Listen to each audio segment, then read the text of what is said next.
போய் அங்கே இருக்கிற 3000 மன்னர்கள் இருக்காங்க இல்லையா, அவங்ககிட்ட போய் சொல்லும்பொழுது அவங்க மூவர் பெருமக்கள் வந்தால் தான் நாங்கள் அதை திறப்போம் அப்படின்னு சொல்லிடுறாங்க. அப்போ இவர் போய் உற்சவமூர்த்திகளை 3 வேலை செஞ்சு அபிஷேகம் ஆராதனை முடிச்சு 3 வேலையும் கூட்டிகிட்டு வந்து காமிக்கும் பொழுது முதல்ல பாட்டை என்ன சொல்லுவாங்க, அது சிலையை நாங்கள் திறக்க மாட்டோம், அப்போ நடராஜர் பெருமானை காமிச்சு அப்போ அவரும் நீ சிலைன்னு தான் சொல்லணும் அப்படின்னு அப்போ சாவியை திறந்து கொடுப்பாங்க. உள்ளே போய் பார்த்தா பூரா கரையான் அடிச்சு போயிருக்கோம் ஓடுகள்லாம், ஏடுகள் போகிறோம்.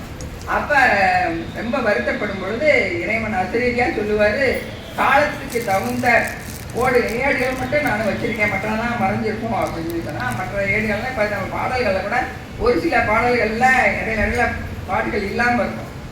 அந்த இதெல்லாம் எண்ணெயை ஊற்றி சுத்தம் பண்ணி அந்த ஏடுகள்லாம் எடுத்து அவர் வச்சிருக்காரு.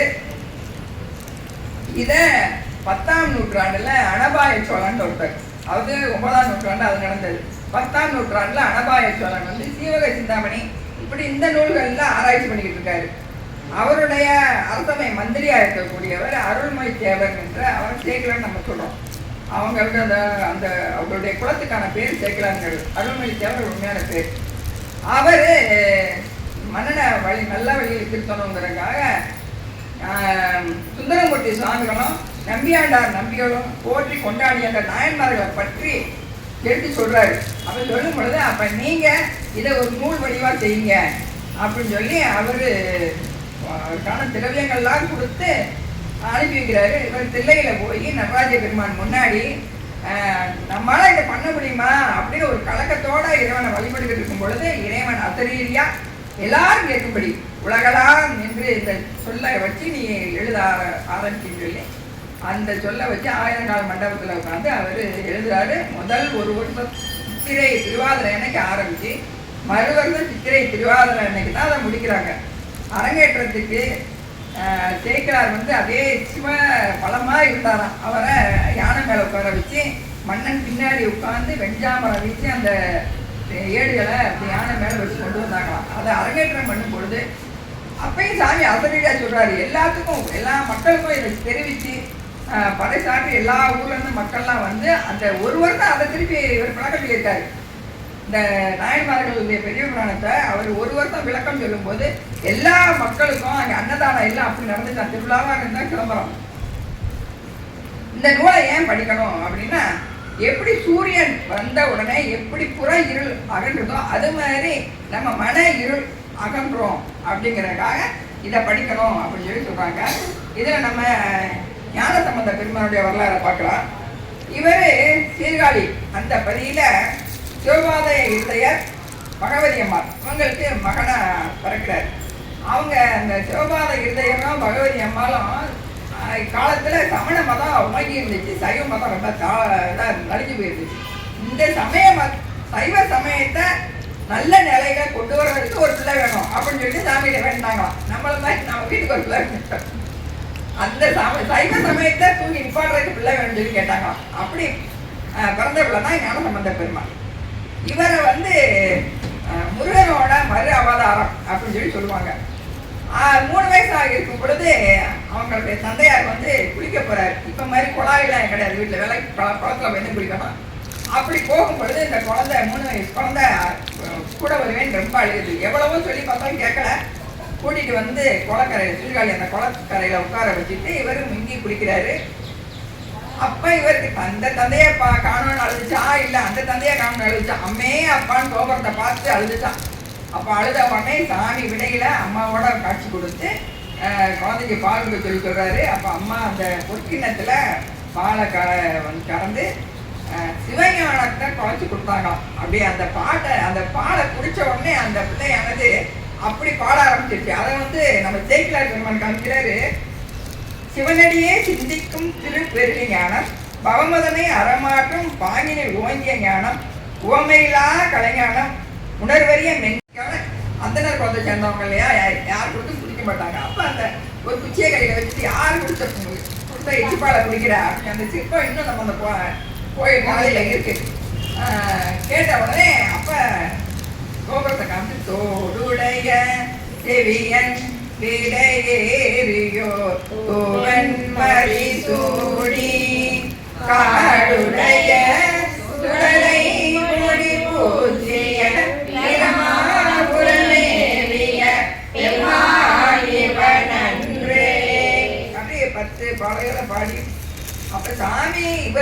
மட்டும் தெரியுறாங்க. அவங்க அப்பாவுக்கெல்லாம் கண்ணுக்கு தெரியல. இந்த அப்படியே உள்ள கோயிலில் போய் எல்லாம் மழை வர்றாங்க. இதெல்லாம் கேட்டு ஊர் மக்கள்லாம் கூட வந்துடுறாங்க. 3 வயசுக்குள்ள பாட்டுங்களும் ஆச்சரியமா இருக்கும் இல்லையா? அப்போ கூட்டிகிட்டு போய் அவங்க வீட்டில் கொண்டு போய் விட்டுறாங்க எல்லாம்.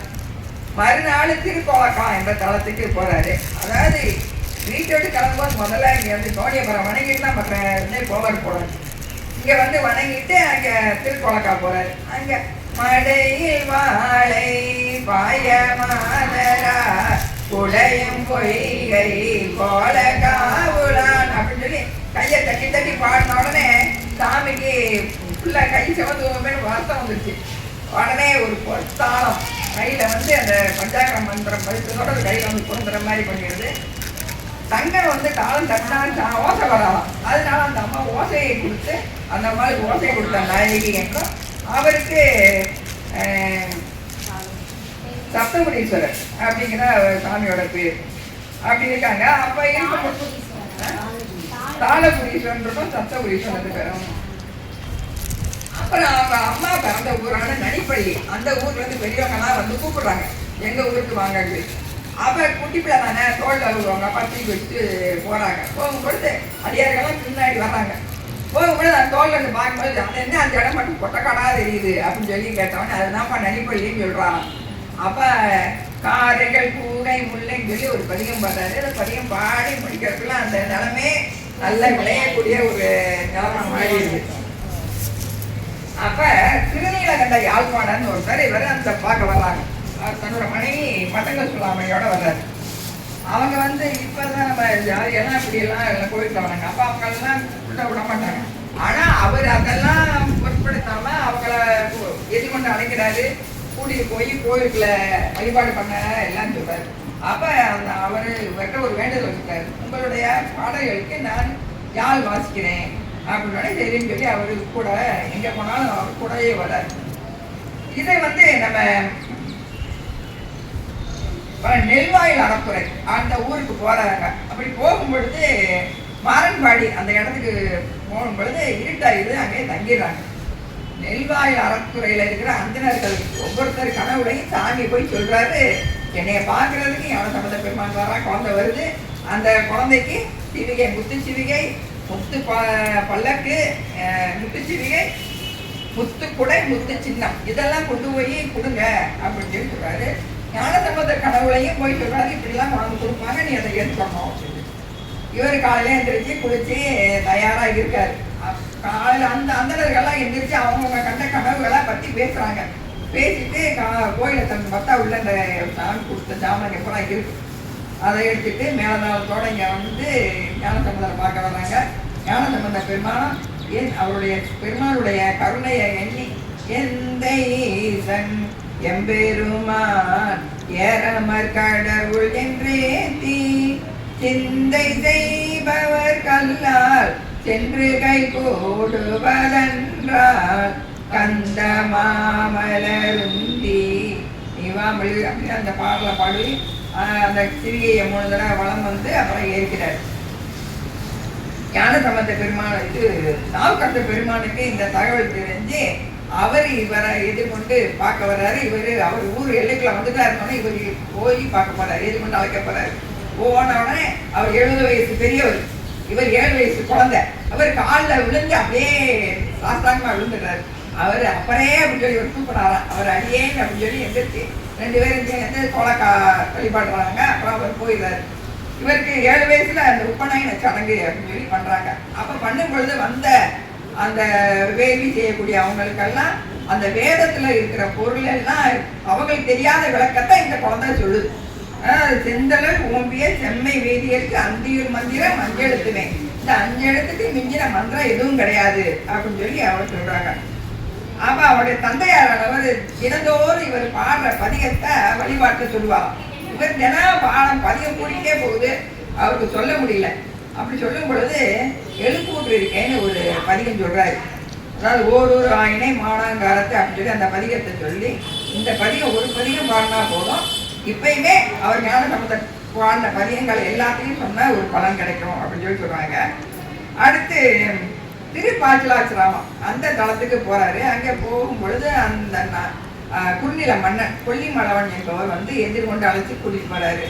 போகும் பொழுது கோயிலுக்குள்ள இறை வழிபாடு பண்ண போகும் பொழுது அங்கே ஒரு பொண்ணு நினைவில்லாம படுத்து கிடக்கிற மாதிரி இருக்கு. இது என்ன இப்படி இருக்கு அப்படின்னு கேட்கும்போது, என்னோட பொண்ணு தான் முயலை நடக்கிற ஒரு நோய், அதனால என்ன ட்ரீட்மெண்ட் கொடுத்தாலும் அந்த குழந்தைக்கு சரியாகலை, அதனால சாமியிலே ஒப்படைச்சிட்டோம் அப்படின்னு சொல்லி சொல்லும் பொழுது இவர் துணிவல திங்கள் துளங்கி விளங்க சுடர்ஜடை சுற்றி முடித்து அப்படின்னு சொல்லி பதிகம் பாடி அந்த பொண்ணுக்கு நோயை நீக்கிடுவார்.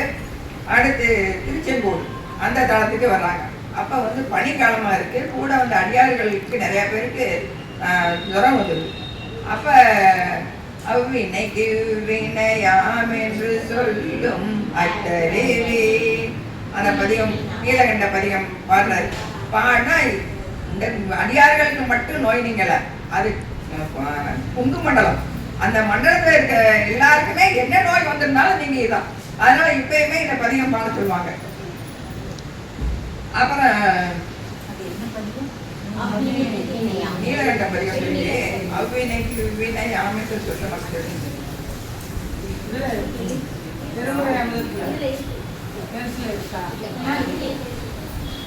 சத்தியமுற்றம் அந்த ஒரு தளத்துக்கு போறாங்க. அப்ப நல்ல படு வெயில், உச்சி வெயில் போல இருக்கு. அப்ப அந்த வெயில்ல நடந்து வர்ற பிறகு பூத கணங்கள் வந்து முத்து பழுத்து கொடை, அதாவது என்ன சொல்றது சாம்பர மாதிரி பிடிச்சிட்டு வருவாங்க.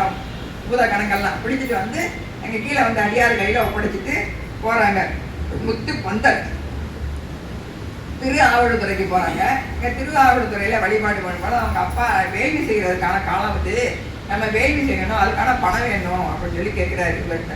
இவர் என்ன வேலைக்கு போறாரு, சாமிகிட்ட தான் கேட்கணும். சாமிகிட்ட கேட்கிறாரு. என்ன பதிகம் பாடுறாருன்னா, இடரினம் தளரினம் எனதொரு நோய் தொடரினும் கடல் தொழுதெடுவே கடல் தனில் அமுதோடு கலந்த நெஞ்சை மிளவினில் அடக்கிய வேதியனே அப்படின்னு சொல்லி பதிகம் பாடுவாரு. அப்ப ஒரு பூதை வந்து ஒரு கிளி, அது உளவாக்கிலின்னு சொல்றாங்க. உளவாக்கில்னா எடுக்கெடுக்க குறையாத ஒரு பணம் முடிப்பு கொண்டாந்து அந்த பீடத்துல வச்சுட்டு போயிடுது. அதை எடுத்து இதை நீங்க வேதிக்கு மட்டும்தான் உபயோகப்படுத்தணும்னு சொல்லி அவர் கொடுக்குறாரு. அடுத்து அப்ப தர்மபுரம், அதாவது ஆதீனம் இருக்க தர்மபுரம் கிடையாது, இது வேற தர்மபுரம். 5 பாடரோட பிறந்த ஊர். அங்கே போறாங்க. போகும்பொழுது அவரோட சுற்றத்தார் என்ன சொல்றாங்க, நீ வந்து யாழ் அவர் பாட்டுக்கு நீ யாழ் வாசிக்கிறதுனாலதான் அவர் பாட்டு வந்து ரொம்ப பிரபலமாகுது அப்படின்னு சொல்லி சொல்றாங்க. அது வேற இல்லை, நீங்க அப்படிலாம் சொல்லக்கூடாது அப்படின்னு சொல்லிட்டு ஞானசம்பந்த பெருமான்ட்டே வந்து சொல்றாரு, நீங்க ஒரு பதிகம் பாடுங்க, இந்த யாழ்ல வாசிக்க முடியாதபடி பதிகம் பாடுங்க அப்படிங்கன்னா யாழ் மூரின்னு சொல்லி மாதர் மட பிடியும் மடோர் அந்த பதியம் பாடினா அவரால் யாழ்ல வாசிக்க முடியல. உடனே அதை உடைக்க போவாரு. அப்ப ஞானசம்பந்த பெருமான் இல்லை, இறைவனுடைய பெருமையை எந்த இதையும் அடக்க முடியாது, நீங்க உங்களால் முடிஞ்ச அளவுக்கு பாத்தீங்க அப்படின்னு சொல்லி சொல்லிடுவாரு. அடுத்து திருநள்ளாறு போறாரு. திருநள்ளாறுல போக மார்த்தா பூன்மலையால் அந்த ஒரு பதியம் பாடுவார். அதை முடிச்சுட்டு அப்படியே சாத்தா மகை அவையந்தி இப்படி இந்த ஒவ்வொரு தலமா வழிபட்டுட்டு திருமருகளுக்கு வராரு. இப்ப சொன்னாங்களா சடையாயிரம், அந்த திருமருகளுக்கு வரும்போது விடிய கால பதிகம், விடிய கால நேரம். ஒரு பொண்ணு வந்து அப்படியே ரொம்ப கத்தி கத்தி அழுதுகிட்டு இருக்கா. அது என்னன்னு சொல்லி பார்க்கணும். அதாவது இந்த நாயன்மார்கள் இவங்க எல்லாருமே முதல்ல மற்றவங்களுடைய துன்பத்தை தீர்த்துட்டு அப்புறம் தான் வழிபாடை பண்ணணும் அப்படிங்கிற அந்த இதில் ரொம்ப இதாக இருக்காங்க. அப்படி அந்த பொண்ணு ஏன் எழுதுறான்னு சொல்லி கேட்கும் பொழுது தன்னுடைய கதையை சொல்றான். அதாவது தாமன் என்ற ஒரு ஊர் பேர் வந்து வைப்பூர்ங்கிற ஊர்ல தாமன் எங்க அப்பா, அவருக்கு 7 பொண்ணுங்க. அதுல இவர் இறந்து கிடக்குற பாம்பேட்டி ஒருத்தர் இறந்து கிடக்குறாரு. இவர் வந்து என்னோட பொறப்பையன். அந்த எங்க அப்பாவானவர் இவருக்கு ஒரு பொண்ணை கொடுக்குறேன்னு சொல்லி சொன்னார் இருந்தார். ஆனா 7 பொண்ணுங்களையும் அப்ப எல்லாம் பொண்ணுக்கு பணம் கட்டி அவங்க கல்யாணம் பண்ணுவாங்க. மாப்பிள்ளைக்காரங்க பொண்ணு அப்ப எல்லாரும் எங்க அப்பா பொருளாசை பிடிச்சு எல்லாரையும் கல்யாணம் பண்ணி கொடுத்தாரு. நான் ஒரு ஆள் தான் மீறி இருக்கேன். அப்ப அந்த ஏமாத்துற மாதிரி ஆயிரும் அப்படிங்கிறதுனால நான் சுற்றத்தாருக்கான்னு தெரியாம இவரோட வந்தேன். வந்து இடத்துல ஒரு பாம்பு நீக்கி இறந்து போயிட்டாரு. இப்ப நான் கல்யாணம் பண்ணாலும் தொடப்பட மாட்டேங்கிறாங்க, அப்படியே திருப்தியா எழுதுறாங்க. சுற்றத்தாரே போக முடியாது, இவர் என்ன பண்றது எனக்கு தெரியல அப்படின்னு பொழுது ஞானசம்பந்த பெருமான் தரணி ஏனுமால் விடையா ஏனுமால் வெறுமா வேலுமால் அப்படி பதிகம் பாடி அவங்க எழுப்பி அவங்க திருமணம் செஞ்சு வச்சுட்டு அப்புறம் போறாரு. அப்புறம் திருப்புகழூர் என்ற தளத்துக்கு வராங்க. அங்கே முருகநாயனார் அவங்கெல்லாம் எழுந்து கொண்டு அழைச்சி இவங்களெல்லாம் கூப்பிட்டு அந்த படத்தில் தங்க வச்சு அங்கே கொஞ்ச நாள் இருந்துட்டு அப்புறம் தான் போகிறாங்க. அங்கே இருக்கும் பொழுது நாவுக்கரசு பெருமான் அங்கே வர்றார். அவர் திருவாரூரில் அந்த விழாவை பார்த்துட்டு வர்றார். அந்த விழா எப்படி இருந்துச்சு அப்படின்னு சொல்லி கேட்கும் பொழுது அவர் பதிகமாக பாட்டா சொல்கிறார். முத்து விதானம் அப்படின்னு சொல்லி கவனி வீச வர்றாங்களாம். பக்தர்கள்லாம் அந்த கூட்டத்தில் கூடி வர்றாங்க. கழுத்துல தலைமாலை அணிஞ்சவங்களும் விருதுகள்லாம் கூட வர்றாங்க. அப்படி கூட்டமாக போகிறாங்க. அவ்வளோ அழகாக இருந்துச்சுட்டோன்னே இவர் நான் திருவாரூருக்கு போயிட்டு வரேன், நீங்கள் இருக்கட்டு. இவர் போயிடுறாரு. திருவாரூரில் போய் அங்கே திருவாரூர் எல்லையிலேயே அவர் சிறியை விட்டு இறங்கிறாரு. இறங்கி சித்தம் செல்வீர்கள் அத்தன் நாடு உரை பத்தி மலர் பூவ பக்தியாகுமே அப்படி பதிகம் பண்ணிட்டு போயிட்டு திரும்பி வந்து 2 பேரும் சேர்ந்தே யாத்திரை போகிறாங்க. இப்போ இதுலேருந்து 2 பேரும் தொடர்ந்துவாங்க. இப்படி போகும்போது அப்போடைய திரு அம்பர் திருவிழிமலை இப்படிலாம் தலைமெல்லாம் வழிபட்டுட்டு திருவிழிமலைக்கு வர்றாங்க. திருவிழிமலையில பஞ்ச காலமாக இருக்கு. அப்போ இவங்க 2 பேரும் கிழக்குல ஒருத்தர் மடம் ஞானசம்பந்த பெருமானம், மேற்கு வாசல்ல அப்பர் பெருமானும் மடம் வச்சு அங்கே தங்கி அவங்க அடியார்களாக நுழைக்காங்க. இப்போ பஞ்சம் இருந்ததுனால அந்த அடியார் பெருமக்கள்லாம் ரொம்ப பசி துன்பத்தில் இருப்பாங்க. 2 பேருமே வருத்தத்தோட படுத்திருக்கும் பொழுது இறைவன் கனவுல வந்து சொல்றாரு, அவங்களுக்கு கிழக்கு வாசல்ல ஒரு பீடத்துல ஒரு தங்க காசும், மேற்கு வாசல் பீடத்துல ஒரு தங்க காசு வைக்கிறேன், அதை எடுத்து நீங்க உங்களுடைய அடியார்களுக்கெல்லாம் அன்ன பழிப்பு நடத்துங்க. அதுக்கப்புறம் பஞ்சம் தீர்ந்ததுக்கு அப்புறம் இதெல்லாம் கலந்து சொன்னாரு. அதே மாதிரி இவங்க எடுத்து பண்றாங்க. ஆனா நம்ம அப்பர் பெருமான் படத்துல காலகாலத்தான் சாப்பாடு போட்டுறாங்க.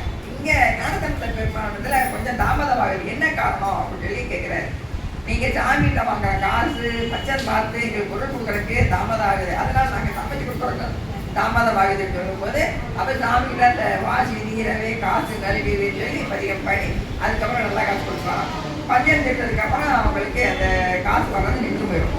அடுத்து திருமறைக்காடு போறாங்க. திருமறைக்காடுல வேதம் சொல்லி கதவு அடைச்சிடும். அந்த கதவை திறக்க முடியாம இவங்க சைட்ல ஒரு வாசல் அமைச்சு அது வழியா போய் வழிபாடு பண்ணிக்கிறாங்க. அப்ப ஞானசம்பந்த பெருமாள் அப்படி இருக்கக்கூடாது, இந்த கதவு நம்ம திறக்கணும் அப்படின்னு சொல்லிட்டு அப்பர் பெருமான பதியம் படுத்துருவாரு. இவர் 10 பதியம் வெளியே இருந்து பாடுவார். 11வது பதியம் பாடும்போதே கதவு திறக்கும். போய் உள்ள போய் வழிபாடெல்லாம் பண்ணிட்டு இவரு ஞானசம்பந்த பெருமாட்ட சொல்றாரு, இப்ப நீங்க இந்த கதவு எப்பவுமே கூட்டி திறக்கிற மாதிரி இருக்கிற மாதிரி ஒரு பதியம் பாடுங்க அப்படிங்கும்போது அவர் ஒரு பாட்டு படிச்ச உடனே கதவு அடைச்சிட்டு ராத்திரில அவர் தூக்கம் வர மாட்டேங்கிறேன். சாமியோட கருத்து தெரியாம நம்ம பாடிட்டோமோ, நம்ம 10 பாட்டு பண்ணாங்க கூட கதவு திறந்துச்சு, அவர் ஒரு பாட்டு பாடின உடனே கதவு பிடிக்கிச்சு அப்படின்னு இவர் படுத்திருக்காரு. படுத்திருக்கும் போது இறைவன் காட்சி கொடுத்து நான் வாய்ப்பூர்ல இருக்கேன், நீ வா என்னால கூட்டு போயிடாரு. இவர் ஞானசம்பந்த பெருமான் அதுக்கப்புறம் எந்திரிச்சு வர காரணம் கேட்கும் போது வாய்ப்பூருக்கு அவர் போயிருக்காரு அப்படின்னாங்க. போகும்போதே சாமி மறைஞ்சு போயிடாரு. இவரு இடையில நின்று தகச்சு நின்றுட்டு இருக்காரு. சாமி தெரியல முடிஞ்சு ஞானசம்பந்த பெருமான் பின்னாடி வந்து சாமி நடந்த கட்சி காமிக்கிறாராம். இவருக்கு சாமி தான் நடனம் பாடிட்டு இருக்காரு பாரு. அப்படியே அங்க திருமறைக்காடுல இருக்காரு. திருமறைக்காடுல இருக்கும் பொழுது மதுரை மகேர் கடைசி அம்மாவும் குலச்சனையார் மட்டும்தான் மதுரையில சைவத்துல இருக்காங்க. அம்மாவில் கூட சந்தனம் குழச்சி திருநீரை நெஞ்சில தவிக்கிறாங்க வெளியே. அப்படி சைவ சமயத்தை அவங்க 2 பேரும் மட்டும் எப்படியாவது சைவ சமயத்தை நாங்கள் நிப்பாட்டணும் அப்படின்னு சொல்லி அவங்க நினைச்சிட்டு ஞானசம்பந்த பெருமான் அவங்க அங்கே இருக்காங்க தெரிஞ்சு அழைச்சிட்டு வர சொல்லி பசங்கள்லாம் அனுப்பி வைக்கிறாங்க. அவங்க எல்லாம் போய் கூப்பிட்ட உடனே அவர் அப்பர் பெருமான் சொல்றாரு, அங்கே தமிழர்கள்லாம் ரொம்ப கொள்ளாதவங்க, நான் ஏற்கனவே அனுபவப்பட்டிருக்கேன், அதுவும் இல்லாம இந்த 4 கோள் இப்ப சரியா இல்லை, இந்த சமயம் போக வேணாம் அப்படிங்கிறாரு. இவர் ஞானசம்பந்த பெருமான் சொல்றாரு, சிவனடியார்களுக்கு 4 கோள் என்ன செய்யும், நம்ம அதுக்கெல்லாம் பயப்படக்கூடாது அப்படின்னு சொல்லி இவர் கிளம்பி வந்துடுறாரு. வரும் பொழுதே அவரு குலச்சரையார் வந்து எதிர்கொண்டு அழைக்க போறாரு. அவங்க ஞானசம்பந்த பெருமான் வர்றாருன்னு தெரிஞ்ச உடனே அவர் எதிர்கொண்டு அழைக்க போறாரு. அங்கே சிவிகை தெரியும் போது இங்கே கீழே விழுந்துருவாங்க. விழுந்து எந்திரிக்க மாட்டாங்க, எந்திரிக்காம படுத்திருக்காரு. அவர் வந்து சிவியை விட்டு இறங்கி வந்து இவர் தூக்குவார். இந்த மன்னனும் நாடும் சைவம் தலைச்சு ஓங்குறதுக்கு நீங்க எங்களுக்கு அருள் புரியணும் அப்படின்னு சொல்லி கேட்கிறாரு. அப்படியே கூட்டிட்டு வர்றாங்க. அங்கேதான் நம்ம கோல் தெரியலேருந்து வேறு தோழி மகன் பதியம் பாடுறாரு. அங்கே மதுரைக்கு வர்றாங்க. மதுரைக்கு வரும் பொழுதே அந்த கோபுரம் மதுரை எங்கே இருக்குது அப்படின்னு சொன்னோடனே அந்த கோபுரத்தை காமிக்கிறார். அந்த கோபுரத்தை பார்த்தோன்னே அங்கேயே ஒரு பதிகம் பாடுறாரு.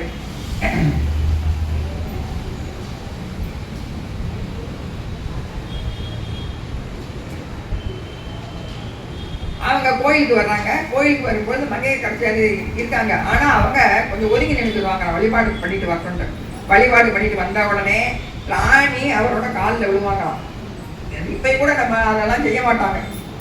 ஆனால் அவர் ராணி ஞானசம்பந்தர் காலில் விழுந்து அவரை தூக்கி விட்டு சொல்லுவாங்க, நானும் என்னோட கணவனும் இந்த நாடும் செழிச்சு வளரணும் அப்படின்னு சொல்லி இவங்ககிட்ட பிரார்த்திக்கிறாங்க. நீங்கள் கவலைப்படாதீங்க அப்படின்னு சொல்லிடுறாரு. இவரை ஞானசம்பந்த பெருமானையும் அடியார்களையும் ஒரு மடத்தில் தங்க வைக்கிறாங்க.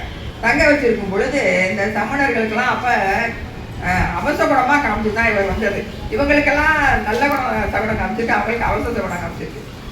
போய் மன்னன்கிட்ட போய் சொல்கிறாங்க, இப்படி சீர்காழிலேருந்து ஒரு பையன் வந்திருக்கானா, அவன் எங்களோட வாது பண்ண வந்திருக்கானா அப்படின்னு சொல்லி நாங்கள் வந்து மடத்தில் தீ வச்சு விட்டா அவன் பயந்து ஓடி போயிட்டான். சின்ன பையன் தானே பயந்து போயிருப்பேன் அப்படின்னு சொல்லி சொல்கிறாங்க. அதாவது மந்திரத்தால தீ வைக்கிறாங்க, கையில் தீ வைக்கல அப்படின்னு சொன்ன உடனே மன்னனும் சரின்னு சொல்லிடுறாரு.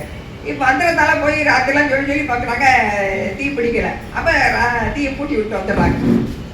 இது அடியார்கள்லாம் போய் ஞானசம்பந்த பெருமாட்ட சொன்ன உடனே இப்போ மன்னன் இதுக்கு உடந்தையாக இருக்கிறதுனால தானே இந்த செயல் மக்கள் செய்கிறாங்க. அப்போ இந்த செஞ்ச இந்த தீ வந்து பையவே சென்று பாண்டியருக்காகவே அப்படின்னு சொல்லி அந்த பதியத்தில் வச்சு பாடின உடனே இவருக்கு இது நோய் வந்துடுது. இது அவருக்கு மடத்தில் தீ வச்சுட்டாங்க தெரிஞ்ச உடனே மங்கையர் கட்சியம்மா பிடிச்சன யாரும் நம்ம மடத்தில் தங்க வச்சு தப்போ என்னமோ அப்படின்னு சொல்லி அவங்க ரொம்ப நினச்சிக்கிட்டு இருக்கும்பொழுது மன்னன் வெப்பு நோயில் ரொம்ப துடிச்சிக்கிட்டு இருக்காரு அப்படின்னு தெரிஞ்சு தகவல் தெரிஞ்சோன்னா இங்கே ஓடி வர்றாங்க. வந்து மன்னன்கிட்ட நீங்கள் அவங்க தங்கியிருந்த மடத்தில் தீ வச்சதுனாலதான் அவங்களுக்கு இந்த நோய் வந்திருக்கு, இந்த நோய் தீரணும்னா அவங்க வந்தாதே தீரும் அப்படின்னு சொல்லி சொன்னாங்க. அப்படிலாம் வர சொல்லுங்க அப்படின்னு சொல்லிடுறாரு. மன்னனுக்கு ஒரு பக்கம் தமிழர்கள் அவங்களுடைய மந்திரத்தை சொல்லி மயில் பிரியாட தலைவிட்டாங்க. இப்போ ஞானசம்பந்த பெருமான் வர போறாரு அப்படின்னு சொல்லும் பொழுதே மன்னன்கிட்ட சொல்றாங்க, அவர் வந்து நோய் தீர்ந்தா கூட நீங்க நாங்க செஞ்சதான் நோய் தீர்ந்துச்சுன்னு சொல்லணும். அப்ப மன்னன் சுதாரிச்சுக்கிறாரு, நான் அப்படி சொல்ல மாட்டேன், நீங்க உங்களுடைய வைத்தியத்தை நீங்க பாருங்க, அவர் பக்கம் அவர் வைத்தியம் பார்க்கட்டும், யார் பக்கத்துல நோய் தீர்ந்தா நான் அவங்க பக்கம் சேர்ந்துருவேன் அப்படின்னு சொல்லிடுறாரு. அப்ப ஞானசம்பந்த பெருமான் வர்றாரு அப்படின்னு தெரிஞ்ச உடனே அவருக்காக ஒரு அமர்றதுக்கு இடம் இதெல்லாம் போட சொல்றாங்க. இவங்களுக்கு இந்த தமிழர்களுக்கு கொஞ்சம் நம்ம இவ்வளவு நேரம் நின்றுட்டு தானே நம்ம வைத்தியம் பார்க்குறோம், நம்மளுக்கெல்லாம் ஒன்றும் சொல்லல, அவருக்கு மட்டும் ஆத்திரம் போட சொல்றாங்களே அப்படின்னு கொஞ்சம் மனசுக்குள்ள ஒரு கலக்கம் இருக்கு. அவர் வந்தாலே சின்ன பையன் தானே, கூப்பிட்டு உட்கார வச்சு ஊர் என்ன விசாரிக்கிறார். அப்போ அந்த ஒரு பதியத்தில் அந்த 12 சீர்காழிக்கு 12 பேர் இருக்கு, அந்த 12 பேரையும் சொல்லி இந்த ஊர் அப்படின்னு சொல்லி அவர் பதியம் சொல்லுவார். அப்போ கூப்பிட்டு அப்போ உடனே இந்த சமணர்கள்லாம் ஏதோட வாதில் கை சண்டை போட ஆரம்பிக்கிறாங்களாம். அப்போ இந்த மங்கையர் ரொம்ப பயப்படுறாங்க. முதல்ல இந்த நோய் தீரட்டும், அதுக்கப்புறம் உங்களுடைய இதை வச்சுக்கலாம் அப்படின்னு சொல்லி சொன்ன உடனே இவர் அப்போ அவர் பதியம் சொல்லுவார், பாலன் நீ நினைக்காத, சாமி எனக்குள்ளே இருக்கும் பொழுது உனக்கு என்ன பயம் அப்படின்னு சொல்லி ஒரு பதியத்தில் வரும். அந்த பதியம் பாடுவார். அப்புறம் அப்போ சொல்லுவாங்க, அப்போ நீங்கள் 2 பேருமே மன்னரோட உடம்ப ஆளுக்கு பதியாக பிடிச்சிக்கிறாங்க. இடது பக்கத்தை அவங்க சமணர்களும், அதாவது இடது பக்கம் ரொம்ப வெண்மையான பக்கமா, அதனால அவங்க எடுத்துக்கிறாங்களாம். அவங்க எடுத்துக்கிறாங்க, இவருக்கு வலது பக்கம் வந்து கொடுக்குறாங்க. அவங்க சமணர்கள் மந்திரத்தில் அந்த குடியில் இருக்க தண்ணி இதெல்லாம் வச்சு மயில் தொகையில் செஞ்சே பார்க்குறாங்க. ரொம்ப வெப்பமாக இருக்கு அவருக்கு. இப்போ இவரை வைத்தியம் பார்க்க சொல்லும் பொழுது இவர் அந்த மணப்பள்ளியில் இருக்கிற சாம்பலை எடுத்துகிட்டு வந்து மந்திரமாவது நீர் வானவர் மேலது நீர் அப்படின்னு சொல்லி திருநீர் பதியம் பாடி அவர் இந்த பக்கம் தடவினோடனே இவருக்கு நோய் தீர்ந்த உடனே இந்த பக்கத்தை அவரை வைத்த முடிஞ்சு சமணர்களை வரட்டி விட்டுறாரு போகலாம். இந்த பக்கம் அவர் நீரை கூடி அவர் குணமாயிருது. இப்போ அடுத்த வாது பண்ணணும். அடுத்து இப்போ நீங்கள் வாது பண்ணுங்கன்னா இந்த வாதுக்கு நாங்கள் வரல, அனல் வாதமும் புனல் வாதமும் பண்ணுவோம் அப்படின்னு சொல்கிறாங்க. அப்போ அனல் வாதம் பண்ணுங்க அப்படின்னு சொல்லுவேன். அதாவது மன்னனே அதுக்கு தயார் பண்ணுறாரு, ஒரு யாகுண்ட மாதிரி வளர்த்து இதில் உங்களுடைய ஓலை தமிழர்களோட ஓலை போடுறது, இவங்களும் ஓலை போடுறது, அதில் யாரோட ஓலை எரியாமல் இருக்கோ அவங்க தான் ஜெயிச்சவங்க அப்படின்னு சொல்லும் பொழுது அவங்க என்ன எழுதி போனாங்கிறதுல வந்த ஓலை எழுதி சாம்பலாக போச்சு. இவர் வந்து அவர் எழுதி வச்சிருக்க ஏட்டில் நூல் போட்டு சாத்தி பார்ப்பாங்களா. அப்போ மோகம் பார்த்த பொன்மொழியால் நம்ம திருநள்ளாற்று பதியம் வருது, அந்த பதியத்தை போட்டு பார்த்தா அந்த அந்த ஏடானது அதுக்கு முன்னாடி இருந்ததை விட பச்சை பச்சையே இருந்துச்சான். அதனால அந்த பதியத்துக்கு பச்சை பதி அப்படின்னு பேர் இருக்கு. அப்புறம் அடுத்த இதுக்கு புனல் வாழ்த்துக்கு வருவாங்க. அப்ப குலச்சரி ஆற்றுவாரு. இப்ப நீ 2 தடவையும் தோத்து போயிட்டீங்க, இனிமேல் தோத்தா என்ன செய்யறது அப்படிங்கும் பொழுது அவங்களுக்கு கோவம் வந்தது. அப்ப நாங்க கழுவேறிடுறோம் அப்படின்னு சொல்லி ரொம்ப வேகமா சொல்லிடுறாங்க. அப்ப அடுத்து இந்த புனல் வாதத்துல அவங்க அத்தி நாத்தி அப்படின்னு தான் அவங்க சொல்லுவாங்களாம். அந்த எழுதிய போடுறாங்க. அது தண்ணியோட ஓடி போயிடுது. இவரு வாழ்க அந்தனர் வானவர் ஆயினம் அந்த பதியத்தை பாடி எழுதுறாரு. அதுல வாழ்க அந்தனர் வானவர் ஆயினம் வீழ்க கண்முன்னால் வேந்தனும் ஓங்குக அப்படின்னு சொல்லி வருமா. இப்ப இது வரைக்கும் அவர் பூன் பாடினாரு. இந்த ஓங்குக வேந்தனும் ஓங்குகன்னு சொன்ன உடனே அவர் நிமிர்ந்து போயிடுவார். நிமிர்ந்து நின்றுவாங்க மாதிரி இருக்கு. அந்த பதியத்தை எழுதி போட்டு விடுறாங்க. அது ஆற்றுக்கு எதிர்த்து போகுமா. அப்ப குலச்சரியார் குதிரையில பின்னாடியே போறாரு. அந்த ஏடு எங்க போகுது, அது திருவேடகத்துல போய் அங்க போய் கரை ஏறுது. அதனாலதான் அதுக்கு திரு ஏடகம் சொல்லிட்டு. அப்படி அப்புறம் திரு கொல்லம்புத்தூர் அப்படிங்கிற இடத்துக்கு போறாங்க. அங்க முள்ளியாறுல வெள்ளம் அடி ஓடுது. அப்ப ஓடக்காரங்கெல்லாம் ஓடத்தை கட்டி வச்சுட்டு போயிடுறாங்க. இப்ப அடியார்கள்லாம் இவர் அதுல ஏற்றி பறிப்பொட்டமே கமலம் அப்படிங்கிற ஒரு பதிகம் பாடி அந்த ஆறு ஓட்டல அந்த அதே போகுது. அந்த ஓடை அதான் போய் கோயில வாசலுக்கு அடியார்கள்லாம் வழிபாட்டுட்டு அப்புறம் திருப்பி அந்த ஓட்டத்துல வந்துடுறாங்க. அப்புறம் தெளிச்சேரி அப்படிங்கிற ஊருக்கு போறாங்க. அங்க கோதி மங்கைன்னு ஒரு புத்த மதத்தை சேர்ந்தவன். அதே வாதுக்கு இவங்களை கூப்பிடும் பொழுது இவர் பாடிக்கிட்டே வந்தார் இல்லையா. இந்த பாட்டை எழுதுறவரு ஒரு நம்ம பதியத்துல வரும், புத்தர் சமன் கழுகையர் பொய்களா அப்படின்னு சொல்லி அந்த பாட்டை சொல்லி இவன் தலையில இடி விழுக அப்படின்னு சொல்லி சொல்லுவாராம். அதனால அப்படியே உடச்சி போயிருப்பான். அதே மாதிரி இன்னொருத்தன் சாரி புத்தன் அப்படிங்கிற ஒருத்தன் திருப்பி இவனோட தந்தைக்கு வாது செய்யற போறாங்க. அதுல அவங்க தோந்து போய் அவங்க எல்லாரும் நம்ம சைவத்துக்கு மாறிடுறாங்க. பூந்துருத்தி அப்படிங்கிற அந்த ஊருக்கு வர்றாரு. அங்கே அப்பர் பெருமான் இருக்காரு அப்படின்னு தெரிஞ்சுதான் அவர் பூந்துருத்திக்கு வர்றாரு. வரும்பொழுது எங்கே இருக்காரு அப்படின்னு சொல்லி கேட்கறேன். இவர் அப்பர் பெருமான் அடியேனோட பல்லக்க தாங்கிற அந்த பெரும் பேர் பெற்றேன் அப்படின்னு சொல்லி நான் உடனே தாங்கிட்டு வரேன்னு இவர் உடனே ஜல்லி குதிச்சுருவாராம். குதிச்சு எப்படி இப்படி பண்றீங்களே அப்படிங்கிற போது நான் இவ்வளவு நாள் அவர் சமண மதத்துல இருந்து இப்பதானே வந்திருக்காரு. அதனால இந்த உடம்பு அந்த பாவெல்லாம் போகணும் அப்படிங்கிறக்காக நான் இதுக்கு மேல நான் என்ன செய்ய முடியும் அப்படின்னு சொல்லி அவர்கிட்ட சொல்லிக்கிறாரு. அப்புறம் திரு அண்ணாமலை அப்படிங்கிற திரு ஓத்துங்கிற அந்த ஊருக்கு போறாரு. போகும் பொழுது ஒருத்தர் பனைமரமெல்லாம் வச்சு அந்த பனையில வர்ற பலன் எல்லாம் சாமிக்கு கொடுக்கணும் அப்படின்னு சொல்லி அவர் வச்சிருக்காரு. ஆனா ஒரு பனைமரம் கூட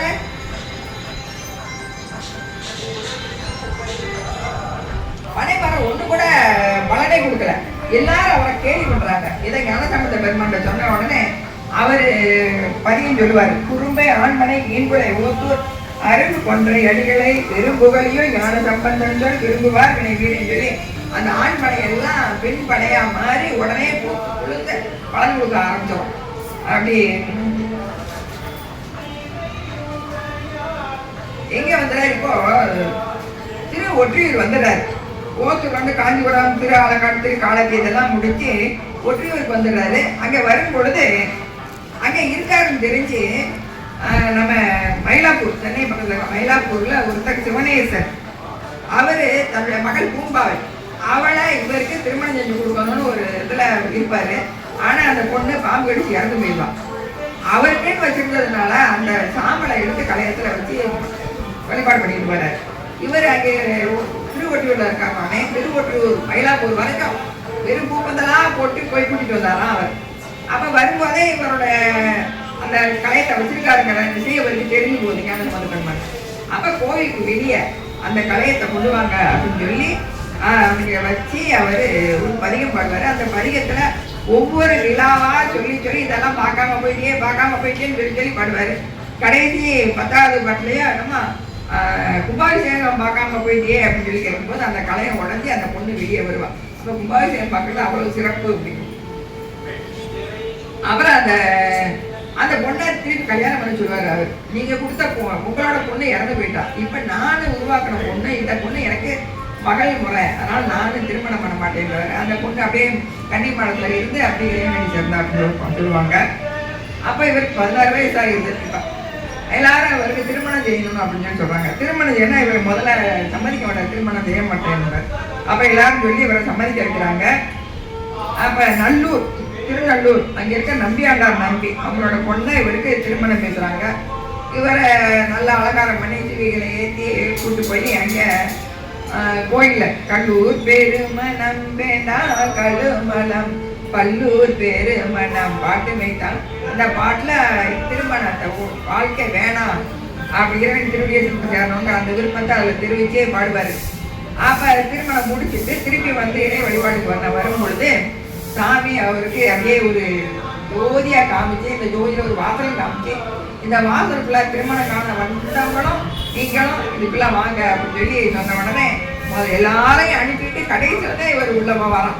அப்படி போன உடனே அந்த ஒளி மாச்சுன்னா அப்ப பாடின பாட்டு தான் காதலாகி கசிந்து கண்ணீர் மல்கி ஓதுவார் தம்மை நன்னை குய்ப்பது வேதம் நான்கினும் மெய்பொருளாவது நாதநாமம் நம சிவாயவே நந்தி நாமம் நம சிவாயவெனும் சந்தையால் தமிழ் ஞான சம்பந்தன் சொல் சிந்தையால் மகிழ்ந்து ஏற்றவளாரெல்லாம் அந்த பாசம் நறுக்கவளார்களே. திருச்சிற்றம்பலம். வான்மிகில் வளாது பெய்க மணிவளம் சுரக்க மன்னன் போன்முறை அரசு செய்க குறைவிலா உயிர்கள் வாழ்க நான்மறை அறக்கல் ஓங்க தக்கவம் தேவி மல்க மேன்மை ஒரு சைவ நீதி விளங்குக உலகம் எல்லாம். விளங்குக உலகம் எல்லாம். திருச்சிற்றம்பலம். அடியேனுக்கு இப்படி ஒரு வாய்ப்பை அறிய அனைத்து மக்களும் நன்றி வணக்கத்தை தெரிவிக்கிறேன்.